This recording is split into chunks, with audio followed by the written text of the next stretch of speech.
क्या आपने कभी महसूस किया है कि समय के किसी मोड़ पर आकर इतिहास खुद आपसे बात करने लगे, जहां समुंदर की लहरें आज भी डूबी हुई स्वर्ण नगरी की गवाही देती हैं और जहां की हवाओं में आज भी उस राजा का नाम गूंजता है जिसे दुनिया द्वारकाधीश कहती है। नमस्ते दोस्तों, मैं हूं गणेश और आज मैं ले जा रहा हूं आपको भारत के उस पवित्र कोने में जो 4 धामों में से एक है और मोक्ष का द्वार भी है। आज का ये सफ़र एक व्लॉग नहीं है बल्कि एक एहसास है कान्हा की नगरी द्वारका का। आज हम इस सफ़र में जगत मंदिर के साथ साथ यहाँ के कुछ पॉपुलर टूरिस्ट लोकेशन जैसे कि रुक्मणी मंदिर, नागेश्वर ज्योतिर्लिंग, भड़केश्वर महादेव मंदिर और गोपी तालाब। तो मेरे साथ बने रहिए इस खूबसूरत सफ़र में और वर्चुअली महसूस करिए द्वारका की स्पिरिचुअल एनर्जी को। तो दोस्तों, मेरी दिली ख्वाहिश थी कि मैं कभी ना कभी श्री कृष्ण भगवान के दर्शन करने उनकी नगरी द्वारका में जाऊं। तो मुझे द्वारका घूमने का मौका अपने दोस्त की शादी अटेंड करने के बहाने मिल जाता है।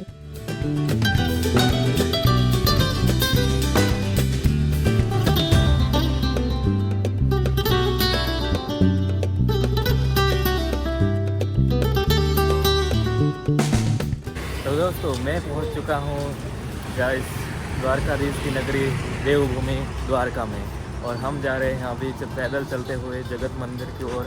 और वहाँ मंदिर के अंदर शूटिंग अलाउड नहीं है, बट हम बाहर से आपको पूरा व्यू दिखाने की ट्राई करेंगे। मैं और मेरे कुछ कॉलेज के फ्रेंड्स हैं, हम सब जा रहे हैं।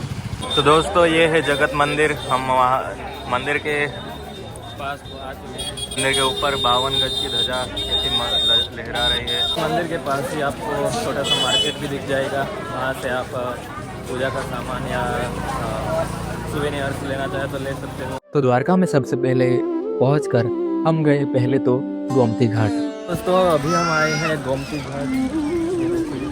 गोमती घाट है और बीच में ये सुदामा सेतु, अभी उसका कंस्ट्रक्शन चल रहा है तो अभी ये क्लोज्ड है, नहीं तो उस पर जाके भी हम आपको दिखाते।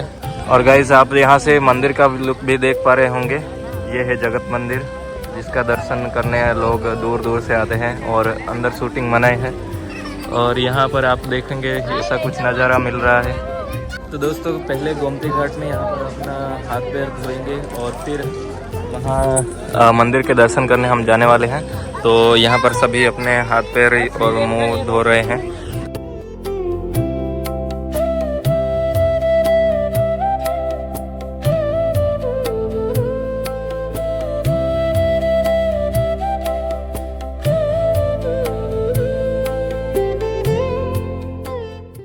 गोमती घाट घूमने के बाद हम आगे बढ़े जगत मंदिर की ओर कान्हा के दर्शन करने।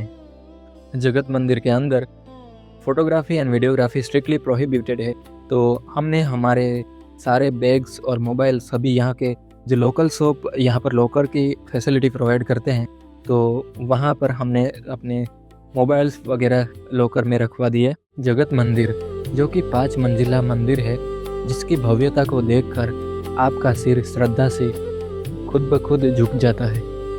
इतिहास कहता है कि इसका निर्माण भगवान श्री कृष्ण के ग्रैंडसन वैजनाभ ने करवाया था। इसकी दीवारों पर की गई बारीक नक्काशी और वो 52 गज का लहराता हुआ ध्वज, मानो कि ऐसा लगता है कि द्वारकाधीश आज भी यहीं से पूरी सृष्टि का संचालन कर रहे हों।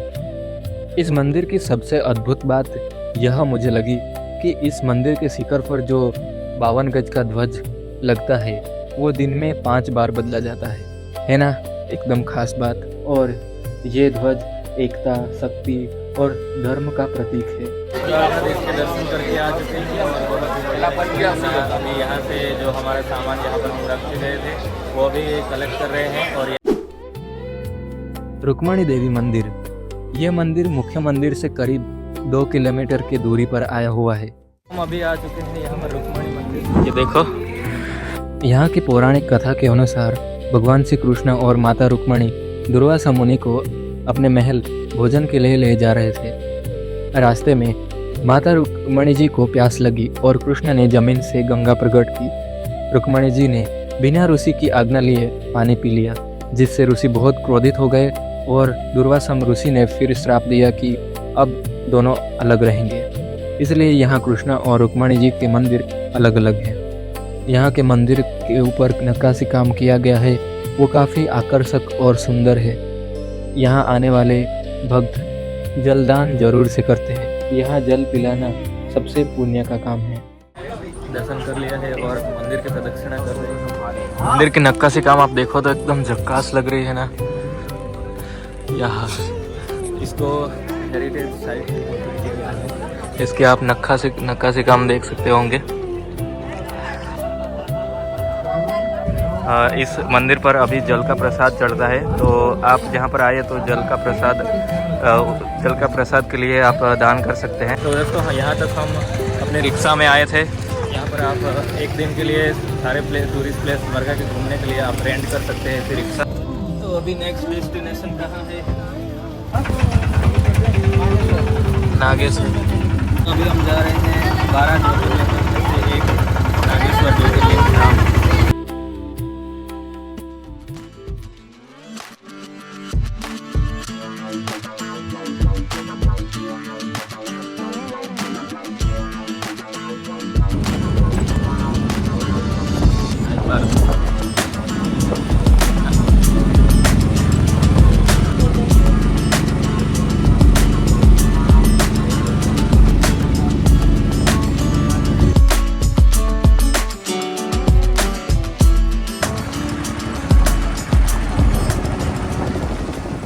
तो गाइस फाइनली हम पहुंच गए हैं नागेश्वर ज्योतिर्लिंग। तो आप यहाँ पर देख सकते हो कितना खूबसूरत लग रहा है ये पूरा परिसर, मंदिर का व्यू। इस तरफ ये है नागेश्वर ज्योतिर्लिंग जो कि 12 ज्योतिर्लिंगों में से एक है।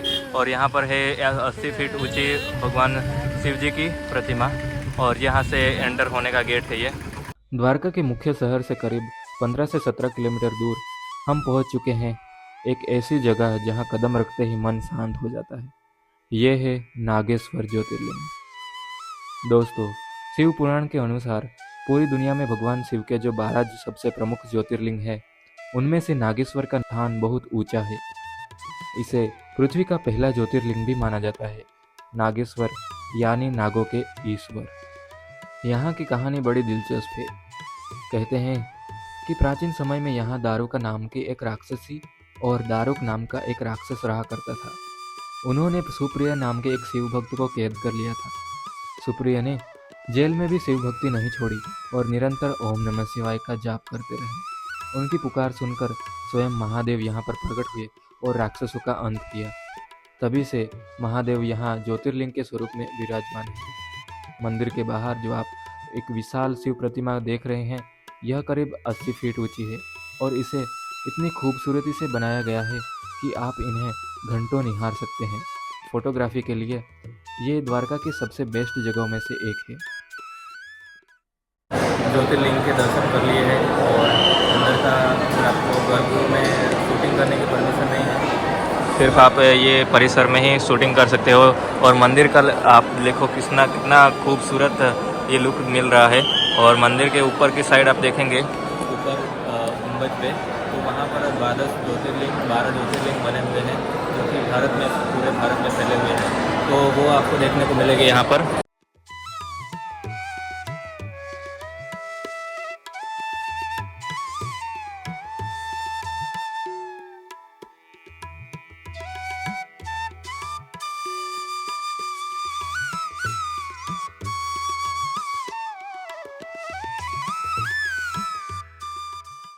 मंदिर की एक प्रदक्षिणा हम कर रहे हैं और आगे तुषार जा रहा है। और मंदिर का पैसेज आप देखो कितना खूबसूरत है। नागेश्वर यानी नागों के ईश्वर। और यहाँ पर आपको आके आपको सभी प्रकार की विष जैसे कि शारीरिक और आध्यात्मिक, जैसे क्रोध और लोभ, सभी से मुक्ति मिलेगी, ऐसा यहाँ पर माना जाता है। और गाइस अभी यहाँ पर हम आ चुके हैं यहाँ पंडाल में और यहाँ पर भगवान शिव और पार्वती माता, उनका पूरा परिवार का यहाँ पर दर्शन करने के लिए आपको मिलता है, तो वो आपको दर्शन कर लीजिए। इस पंडाल से अभी आगे जा रहे हैं, यहाँ पर है शनि महाराज का मंदिर। यह भी खूबसूरत है, छोटा सा मंदिर बनाया हुआ है।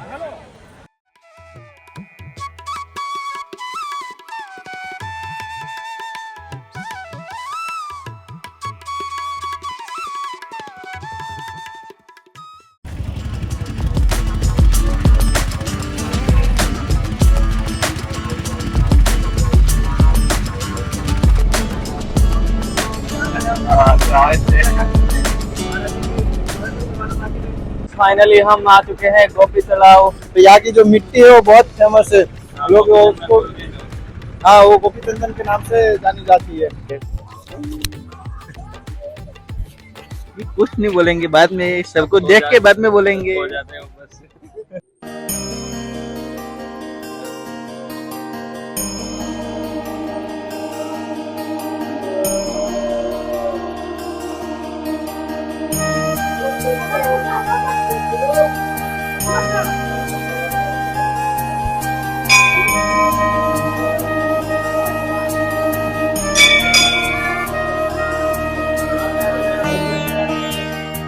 दोस्तों ऐसा कुछ मंदिर है, मंदिर का दर्शन करके हम आ चुके हैं। अंदर बहुत सारे भगवानों की मूर्तियां हैं अलग अलग। तो यहाँ पर दूसरी मान्यता यह भी है कि जब अर्जुन को अपनी धनुर्विद्या पर बहुत ज़्यादा घमंड हो गया था, तब श्री कृष्ण ने उनको एक कार्य सौंपा कि उनकी जो 16,108 गोपियाँ थी उनको द्वारका से बेट द्वारका से मथुरा ले जाने के लिए बोला। और रास्ते में ये तालाब आया और तालाब का पानी देखकर तालाब के पास सारी गोपियाँ रुक गई। और फिर श्री कृष्ण भगवान ने अपने हाथों के मेल से एक काबा भील लोगों को उत्पन्न किया और वो उनको अर्जुन को लूटने भेजा। तो अर्जुन को लूटता देख सारी गोपियाँ ने इस तालाब में समाधि ली और इसी वजह से इस जगह को गोपी तालाब कहा जाता है। और इसमें यहाँ की मिट्टी को गोपी चंदन बोलते हैं और उससे यहाँ पर जो भक्तगण आते हैं वो अपने माथे पर तिलक करते हैं। तो दोस्तों अभी हम जा रहे हैं गोपी तालाब की ओर। यह है उसका गेट। दोस्तों अभी हम आए हैं 5,000 साल से अधिक पुराना तीर्थधाम गोपीनाथ मंदिर और गोपी तालाब, जिसको कि अर्जुन कुंड भी बोलते हैं। जैसा कि मैंने बताया एक तालाब की कहानी अर्जुन से जुड़ी है, तो यहाँ पर जो तालाब है उसको अर्जुन कुंड के नाम से भी जाना जाता है और गोपी तालाब भी कहते हैं। तो ये देखो, ये है गोपी चंदन, तो जो तालाब की मिट्टी से यहाँ पर बना के बेचने के लिए रखा है। हम आ चुके हैं गोपी तालाब के पास, जिसको मैं कब से आपको बता रहा था कि हम अभी जा रहे हैं गोपी तालाब से। तो दोस्तों ये है गोपी तालाब। यहाँ पे आप देखो कितनी सारी बत्तख से इसमें तैर रही हैं और नज़ारा काफ़ी खूबसूरत लग रहा है। यहाँ पर बहुत ज़्यादा धूप आ रही है, तो हम सोच रहे हैं उस तरफ जाने का, वहाँ थोड़ी छाँव है। ब्लॉग में सब लोग सॉरी बोल रहे हैं आपको।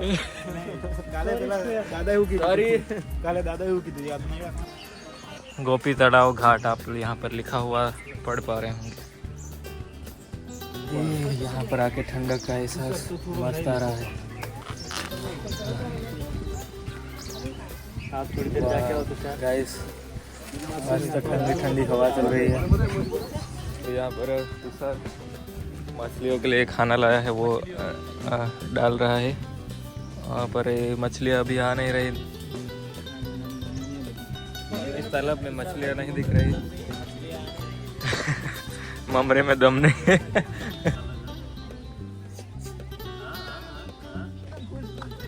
तो गाइस अभी मछलियाँ आ चुकी है, आप देखो ये खाना खा रही है। तो तुषार की मेहनत सफल हुई। तो लास्ट में मछलियाँ आई और खाना खा के चले।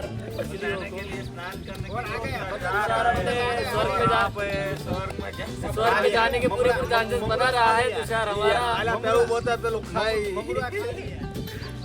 छोटे छोटे बतख भी आ गए हैं, देखो।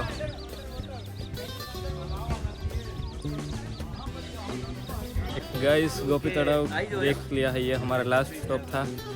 और आपको ये द्वारका का ब्लॉग कैसा लगा वो लाइक कर देना और कमेंट में बता देना।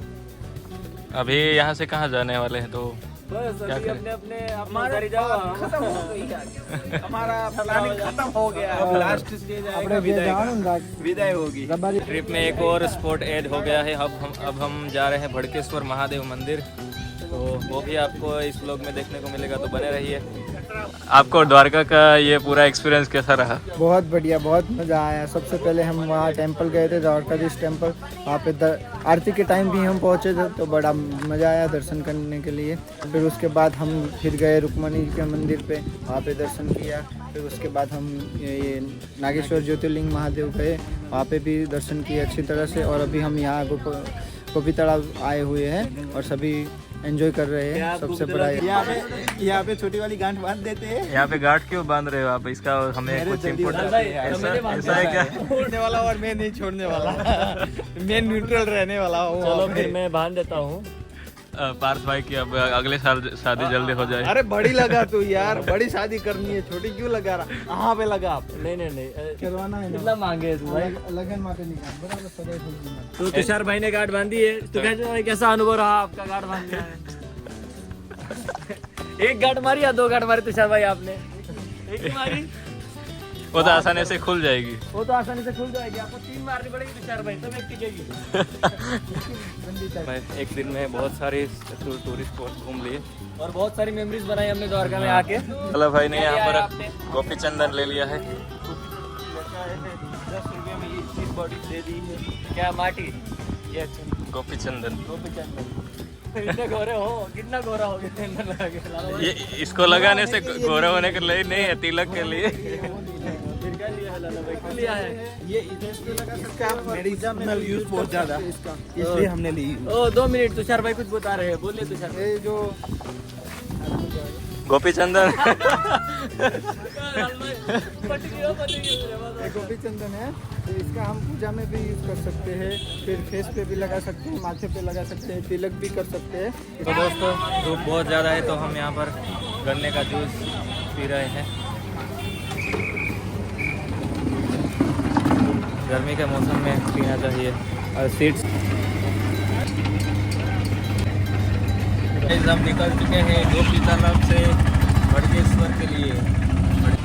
तो दोस्तों हम रबारी गेट से अंदर आ चुके हैं और ये रास्ते को फॉलो करते हुए मैप के हिसाब से आगे बढ़ रहे हैं।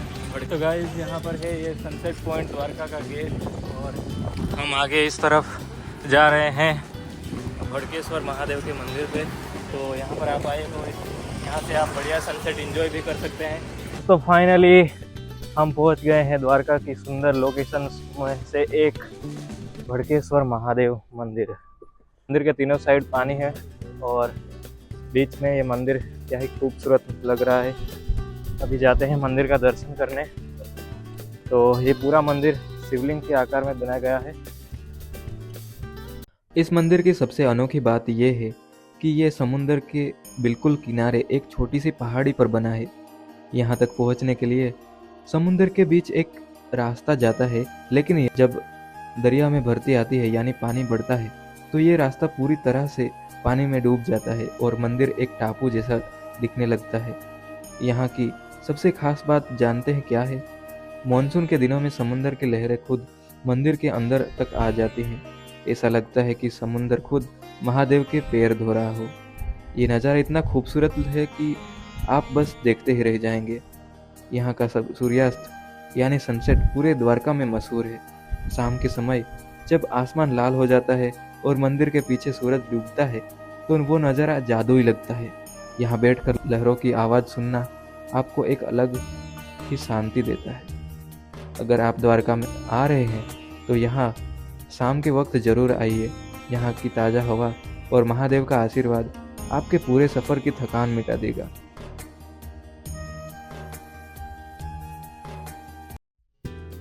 तो हमने भड़केश्वर महादेव के दर्शन कर लिए हैं एंड आपने भी वर्चुअली दर्शन कर लिए होंगे। तो यहाँ से आप खूबसूरत अरब सागर देख सकते हैं। ये देखो, यहाँ से ठंडी ठंडी हवाएं चल रही हैं और हमारे दोस्त वहाँ पर बैठ चुके हैं, मज़े से ठंडी हवा का आनंद ले रहे हैं। मैं यहाँ पर हूँ और आगे पूरा समुंदर, खूबसूरत ब्लू वाटर, दरिया के टकराव से आप देखो यहाँ पर छोटी छोटी गुफाएं बन चुकी है। ये देखो, और उस